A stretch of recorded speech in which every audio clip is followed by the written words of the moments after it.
नमस्कार, मैं हूं दीपक और आप देख रहे हैं डीएसके टॉक्स। एक मीम बहुत ज़्यादा वायरल होता है सोशल मीडिया पर, जहां पर कहा जाता है कि every masterpiece has a cheap copy.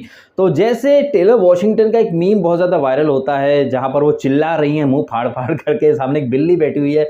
ऐसा ही यहाँ पर अंदाज हमें प्रियंका का दिखाई दे रहा है। वो उंगली दिखा रही हैं, चिल्ला रही हैं, सामने वो शालीन से पंगा जो कि हम कल देखेंगे। लेकिन इस एपिसोड में अर्चू की बातें, अर्चना की बातें, गधे की लातें, और जबकि देखा जाए तो प्रियंका की बातें भी गधे की लातें ही होती हैं। बिकॉज पिछली वीक तक यही प्रियंका अर्चना के लिए अर्चू बेबी थाली उठाओ बजाओ, और ये प्रियंका जो यहाँ कह रही थी मैं 50 लोगों का खाना बनाती हूँ, खाना बनाना पुण्य का काम होता है। लेकिन यही प्रियंका शिव ठाकरे की कैप्टनसी में इस पुण्य का लाभ नहीं कमाना चाहती थी। वहां पर बोलती थी ब्रो मेरा मूड होगा तो मैं जाकर के खाना बनाऊंगी, ब्रो डोंट फोर्स मी। मैंने नहीं कहा है कि मैं ड्यूटी नहीं करूंगी, मेरा जब मन होगा तब मैं करूंगी। मतलब जब तक आदमी खुद बना करके खा लेगा तब पुण्य कमाने का क्या फायदा। तो यहाँ पर वो जो मीम वायरल होता है उसकी यहाँ पर चीप कॉपी के रूप में प्रियंका जग्गा खुद को एस्टैब्लिश कर रही है। वहीं बिग बॉस 13 का वो रामलाल चमन चिंदी अरहान, उस अमेजिंग अरहान नाम के मास्टरपीस की चीप कॉपी के रूप में शालीन भनोट ने खुद को एस्टैब्लिश कर लिया है। आप एक संयोग देखें, एक कनेक्शन देखें,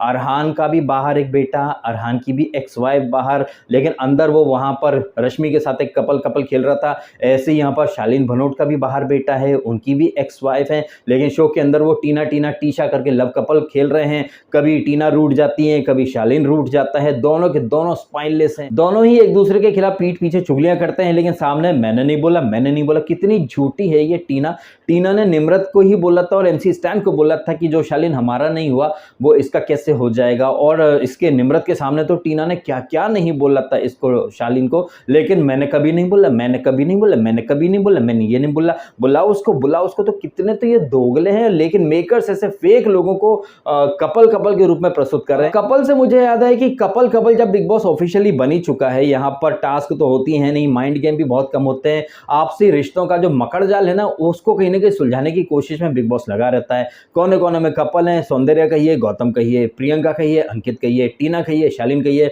ऐसे में मेरी फेवरेट निम्मो, उसका कपल बना था पिज्जा। उसने पिज्जा को चुन लिया, अकेले जाकर उसने दो बार पिज्जा खाया। और इतनी दोगली है ये निम्मो, इसने मेरे से पूछा भी नहीं, इसने मेरा दिल टूट गया। मेरी निम्मो कर करके मैं इसको सपोर्ट करता था, अब से नहीं करना। फट, तूने मेरे को नहीं पूछा तो मैं भी तेरे को नहीं पूछूंगा। ठुकरा के मेरी मोहब्बत, मेरा इंतकाम देखेगी निम्मो।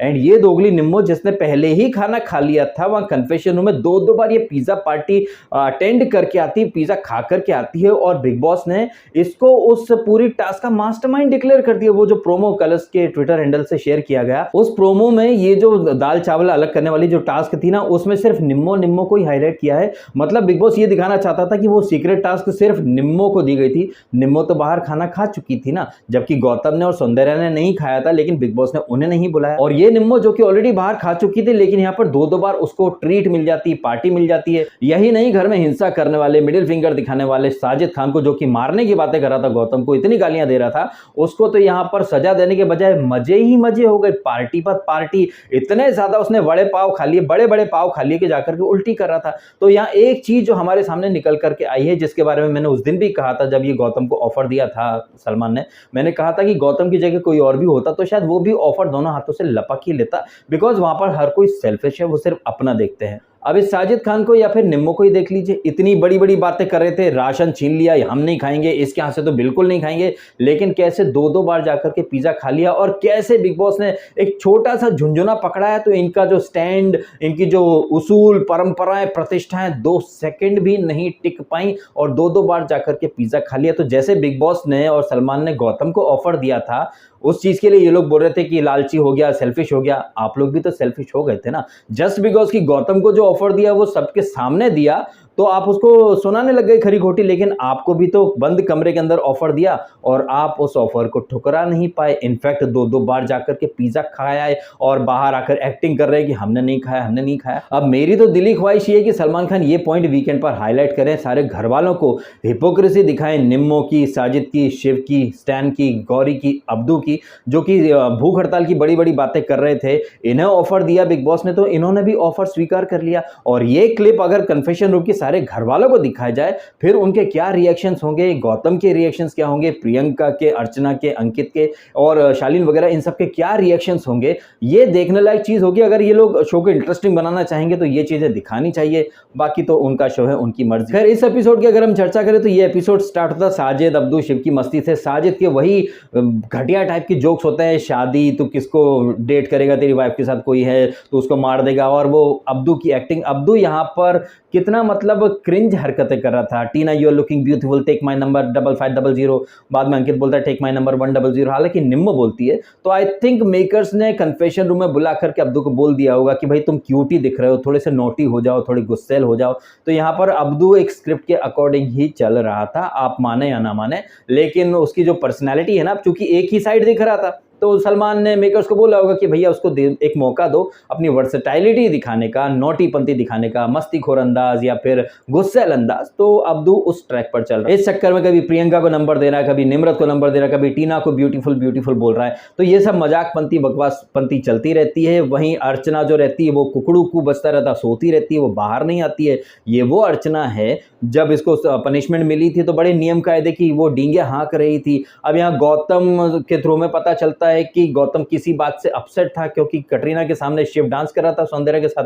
तो गौतम एक देसी मुंडा है तो उसे ये चीज पसंद नहीं आई। अब शिव ने कटरीना के सामने डांस के समय ऐसा कौन सा अभद्र कार्य कर दिया जिसकी वजह से गौतम को ये चीज अब तक चुभ रही है। इनफैक्ट ये वाला टॉपिक 2 बार आता है। आई थिंक वो शालीन के सामने भी बात करता है और शालीन जब बोलता है इससे गौतम से कि कुछ लाइन ड्रॉ होनी चाहिए, भाई साहब ये मुंह मसूर की दाल, मतलब ये बातें कौन कर रहा था? शालीन।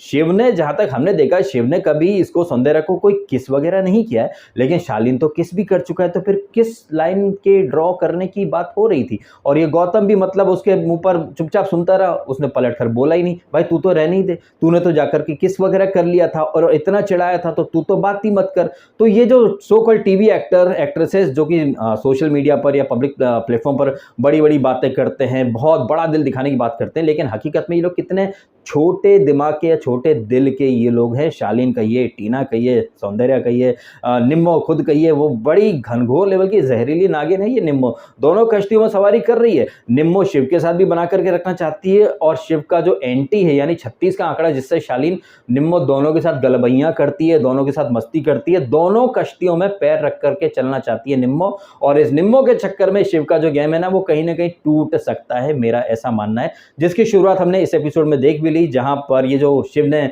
शेखर सुमन का जो सेगमेंट था वहां पर जो क्रिकेट टीम प्लेइंग 11 बनाने की जो वहां पर बातचीत वगैरह हो रही थी, उसमें शिव ने एमसी स्टैन को भी नहीं चुना, गौरी को भी नहीं चुना, लेकिन चुन लिया टीम का कप्तान किसको? निम्मो को। अब हो सकता है कि निम्मो के प्रति शिव के मन में कुछ सॉफ्ट कॉर्नर हो, लेकिन शिव को एक बात भुलानी नहीं चाहिए कि ये निम्मो की वजह से ही शिव की कैप्टनसी गई है। इसके बावजूद शिव को अगर निम्मो बहुत ज्यादा पसंद आ रही है, और वो निम्मो जिसको बिग बॉस ने एक नहीं 2 बार हकाला है कप्तानी से, how can you pick her as a best captain यार? मतलब तुमको अगर बेस्ट कैप्टन बनना अपनी टीम का तो आपको अपना नाम देना चाहिए था। हालांकि वहां पर शिव ने जो भी डिसीजन लिए उसकी अपनी मर्जी से, अपनी थॉट प्रोसेस से लिए, लेकिन मैं अगर वहां होता तो निम्मो को उस टीम का कैप्टन क्या मैं उसको प्लेइंग 11 में भी नहीं रखता, because Nimmo is good for nothing. और मैं वहां पर मेक श्योर करता कि जिन लोगों के साथ मैं डे 1 से उठ रहा हूं, बैठ रहा हूं, वहां पर उनको कोई ना कोई एक स्पॉट तो दे दूं, भले ही वो नेगेटिव हो या पॉजिटिव हो, सो दैट क्या है कि भाई इंपॉर्टेंस तो मतलब मिलती है ना मेरे ही दोस्तों को। अब यहां पर क्या है कि थाली में सजा करके एक मौका मिल गया एमसी स्टैन को, और जिस मौके पर गौतम ने चौका लगा दिया, देखा तेरा दोस्त है लेकिन तुझे पिक नहीं किया। हालांकि एमसी स्टैन यहां पर यह चीज भुला देगा कि ये वही शिव है जिसने एमसी स्टैन को सेव करा था वहां नॉमिनेशन के टाइम पर, लेकिन यही बिग बॉस है, यहां पर लोग आज की बात याद रखते हैं, पिछले वीक की बातें भूल जाते हैं। जैसे कि पिछले वीक तक यही अर्चना, जिसको कि आज ये इतनी खरी खोटी सुना रही थी, वो जग में हाथ डाल की बात जो एक्सपोज करी थी इसने अर्चना ने, लास्ट वीक तक अर्चना हाइजीनिक भी थी, सफाई पसंद भी थी, अर्चू थी, काफी बेस्टी थी, थाली बजा मैं तेरे साथ हूं, Archu go for it, Archu. अंदर जैसे ही जग्गा ने अपनी बेस्टी को लात मारी, बाहर उसके फैंस भी वही चीज करने लग जाएंगे। कंटेस्टेंट का तो दोगलापन आपको समझ में आता है कि भाई वो अपनी जरूरत के हिसाब से वहां पर दोस्त भी बनाएंगे, दुश्मन भी बनाएंगे, लेकिन बाहर तो आप सारी चीजें देख रहे हो ना। यही प्रियंका जो पिछले वीक तक कह रही थी कि गौरी घर में नहीं रहनी चाहिए, उसका व्यवहार काफी हिंसक था, यहां पर सडनली जैसे ही गौरी ने अर्चना के खिलाफ 2 शब्द क्या बोल दिए, सडनली यही गौरी जो है वो प्रियंका के लिए काफ़ी अच्छी हो गई थी। तो यहाँ पर शेखर सुमन का सेगमेंट कहें और उसके बाद शालीन टीना का मतभेद और उनकी मतलब बहुत सारी बातें तो ऐसी थी जो कि टोटली एडिट कर दी गई थी, हटा दी गई थी। हमें तो पता ही नहीं चला कि ये शालीन और टीना के बीच में ये जो वॉर ऑफ वर्ड हो रहा था, इसकी शुरुआत कहाँ से हुई। जहाँ तक मुझे पता है वो शिव की बात कर रहे थे और गौरी जो डांस कर रही थी सौंदर्य के साथ, वहाँ पर ये बातें हो रही थी। सडनली टीना और शालीन की बातचीत होने लगती है कि आपने मेरे बारे में ऐसा बोला वैसा बोला। तो बहुत सारा हिस्सा जो था वहाँ पर कट किया गया था, एडिट किया गया था, जो कि हम लोगों से छुपा लिया गया। छुपाने से एक बात याद आई, छुपाने से अर्चना एंड टीना दोनों ही बातें छुपा रहे हैं। जब यहाँ पर अर्चना को खाना खिलाने आती है सौंदर्या, तो अर्चना जब बात करती है कि यार गौतम किसी का सगा नहीं है, उसने खाना गिरवी रख दिया, राशन गिरवी रख दिया, वो तेरे साथ भी खेल सकता है। और यही अर्चना पिछले वीकेंड जब करण जौहर ने अर्चना और प्रियंका की जोड़ी को बोला था तुम बहुत अच्छे जा रहे हो, तो ये अर्चना बहुत ज्ञान दे रही थी ना इसको, गौतम को भी बोल रही थी अरे वो तो ऐसी है, तू कहाँ उसके प्यार में है। और वही अर्चना सौंदर्य को बोल रही थी तू कहाँ उसके प्यार में, वो तो ऐसा ही है।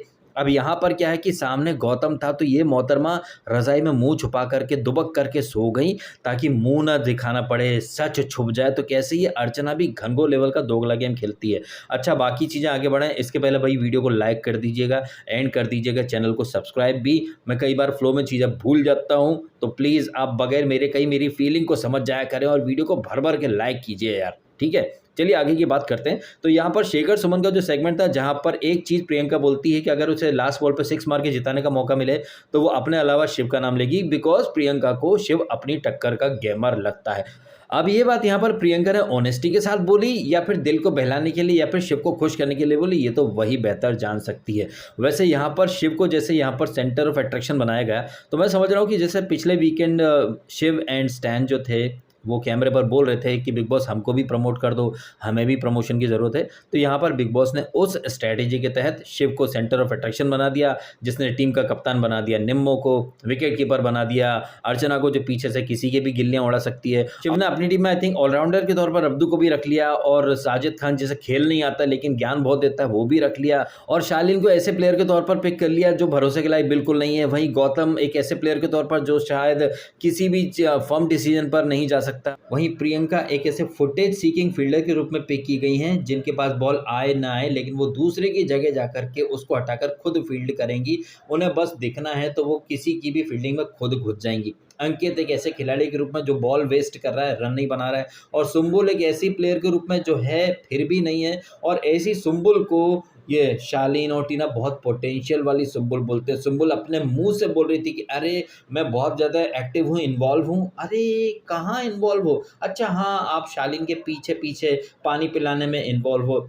और हमने इस एपिसोड में भी देख लिया जहाँ पर ये शालीन अर्चना से कुछ बात करता है कि प्रियंका ने आपको ओवर शेडो कर दिया है, तो हम वहाँ क्या देखते हैं, सुम्बुल पीछे टॉवल या कुछ नैपकिन पकड़ के खड़ी रहती है। तो ये मीना कुमारी वहाँ पर सिर्फ शालीन के इर्द गिर्द या फिर शालीन टीना के आसपास बैठने के लिए ही है, उसका कहीं कोई इन्वॉल्वमेंट इसके अलावा है ही नहीं। लेकिन इसके बावजूद शालीन जो बड़ी बड़ी बातें करता है कि वो गलत को गलत और सही को सही बोलता है, लेकिन यहाँ पर तो वो एकदम टोटली प्रियंका वाले ट्रैक पर चल रहा था। शालीन को लगता है कि वो जो भी बोल रहा सही है और प्रियंका को भी लगता है कि वो जो बोल रही है सही है, जबकि ये प्रियंका जो कह रही थी कि सर मैं इसलिए घुसती हूँ बिकॉज मैं गलत होते हुए देख नहीं सकती, मैं बर्दाश्त नहीं कर सकती कि कोई गलत करे। अच्छा, तुम कितना गलत और कितना सही में डिफरेंस जानती हो ये तो हमने देख ही लिया ना इस वीक, जब बिग बॉस ने तुम्हें कन्फेशन में बुलाया था और तुम्हारा हिपोक्रेसी वाला अंदाज बिग बॉस ने एक्सपोज करके रख दिया था। उस ब्लंडर से सबक सीखने के बजाय तुमने वही ब्लंडर नेक्स्ट डे फिर रिपीट कराया था, जब तुम्हें शिव और निम्रत तो गलत लग गए थे लेकिन सौंदर्या और गौतम तुम्हें गलत नहीं लगे थे। तो प्रियंका तुम तो बोलो ही मत। प्रियंका और शालीन में होड़ लगी है कि कौन कितनी सस्ती एक्टिंग करता है। दोनों ही टीवी इंडस्ट्री से बिलोंग करते हैं और दोनों में ही रेस लगी है कि रियलिटी शो में एक्टिंग कौन कर सकता है कौन नहीं कर सकता। और ये प्रियंका आई थिंक शालीन से बोल रही है कि रियलिटी शो में रियल लोगों की ज़रूरत है, शालीन तो एक्टिंग कर रहा है, तो मैडम आप भी वही कर रही हो। और आप तो उल्लू वेब सीरीज़ में सॉफ्टपोन जैसे काम करके आ चुकी हो, तो आप तो मतलब दूध की धुली हो ही नहीं कहीं से कहीं तक। और आई थिंक ये वाला साइड जो है वो अंकित भी अच्छे से जानता है। अंकित जिसको यहाँ पर 50 रुपये का टॉक टाइम यहाँ पर शेखर सुमन ने गिफ्ट कर दिया है, जो 50 रुपये शालीन की ओवर एक्टिंग से कटे वो 50 रुपये यहाँ पर अंकित को रिचार्ज के रूप में मिले हैं। और अंकित यहाँ पर सही ट्रैक पर आता दिख रहा है और वो प्रियंका को कल के एपिसोड में रोकेगा भी कि बहुत टैंटे टैंटे कर रखा है तूने। तो अंकित थोड़ा सा दे रहा है, दुरुस्त है वाले मोड में है। लेकिन ये बात हम सुम्बुल के लिए नहीं बोल सकते बिकॉज वो अभी भी सुम्बुल नहीं दुम्बुल वाले मोड में ही चल रही है। अब ये रहा है इस एपिसोड का मोटा मोटा सा लबोलुबाब, जहां पर टीना और शालीन का वही फेक पंती चल रही थी। निम्रत जो है वो शालीन के साथ भी बैठेगी, शिव के साथ भी बैठेगी। वहीं गौतम जो है वो मौके पर चौका लगाना चाहता है बिकॉज स्टैन के कहीं ना कहीं गुर्दे छिल गए कि भैया शिव ने अपनी प्लेइंग 11 में हमको तो पिक ही नहीं करा। वहीं साजिद हमेशा की तरह डर्टी और डबल मीनिंग जोक्स वगैरह मारता रहा। वहीं अर्चना और ये जो प्रियंका की जो बेस्टीज जो जोड़ी थी अर्चू और प्रियंका की, जिन्हें करण जौहर ने वो कहा था कि आप बहुत अच्छे जा रहे हो, सडनली एक वीक में ही ये लोग अलग अलग ट्रैक पर जाने के लिए तत्पर हो गए हैं, उतारू हो गए हैं। इन तमाम बातों के बारे में क्या है आपके रिएक्शंस, कमेंट करके अवश्य बताइएगा। और ये जो मैंने एक मास्टरपीस की सस्ती कॉपी के रूप में प्रियंका और शालीन को थंबनेल में रखा है, आप इस बात से कितने सहमत हैं, कितने सहमत नहीं हैं, कमेंट करके अवश्य बताएं। और जिस तरह से निम्रत एक हनी ट्रैप वाला जाल बुन रही है शिव के ऊपर, उस झांसे में शिव ऑलमोस्ट आ चुका है, मुझे तो ये लग रहा है। शिव ने जो प्लेइंग 11 पिक करी, इसके बारे में आपकी क्या है रिएक्शन, कमेंट करके अवश्य बताइएगा। वीडियो अच्छा लगा है तो इसे लाइक अवश्य करें एंड करें चैनल को सब्सक्राइब यदि आपने नहीं किया तो। मिलता हूं आपसे अगले वीडियो में। आपने समय निकाला, वीडियो देखा, आपका बहुत बहुत धन्यवाद। Thank you so much.